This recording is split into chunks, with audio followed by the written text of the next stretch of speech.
Hey everyone, I wanted to make this short video because Tuesday, November 6th is election day. And so I'm doing this in my personal capacity, 100% on behalf of myself. I want to encourage all of my friends to vote on the 3 ballot proposals that will be on the back of every New York City ballot. Depending on where you live, you've got exciting races like Alexandria Ocasio-Cortez for Congress. We have state Senate candidates like Jessica Ramos.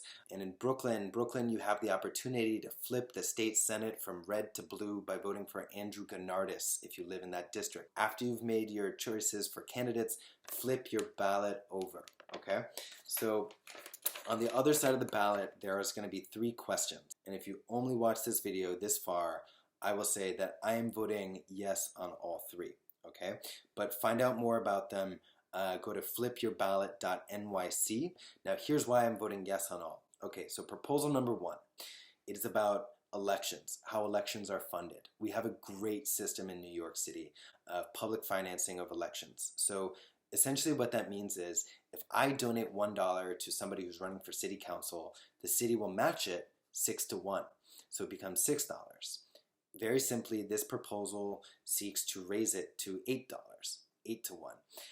It will also lower the ceiling, right? So if big and powerful interests, wealthy donors, right now they can, if they're getting matching funds, a candidate can receive almost $3,000 from, say, a developer, right? This would bring that down to $1,000. And it would also make my $1 or my $20 or your $20, it would make it times 8. So we have a fighting chance. Big money in politics will be less big. Smaller contributions will mean more, and larger contributions won't be able to be as large. So it's important for democracy. Please vote yes on proposal number 1. Proposal number 2 is really important. Is it important? It's totally important.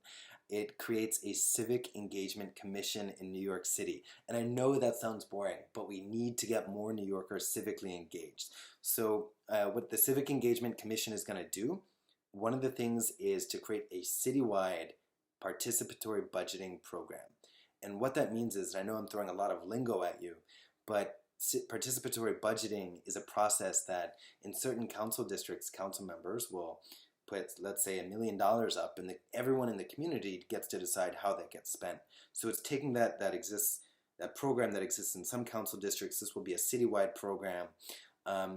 Everybody in the community, whether you're undocumented, whether you're a youth, everybody can vote under participatory budgeting. Another thing the Civic Engagement Commission will do is look at interpretation at poll sites. Limited English proficiency should not be a barrier to vote. We don't believe in that in New York City, so please make sure to vote yes on number 2, on proposal number 2. And proposal number 3, the final proposal, I will say it's very important, near and dear to my heart.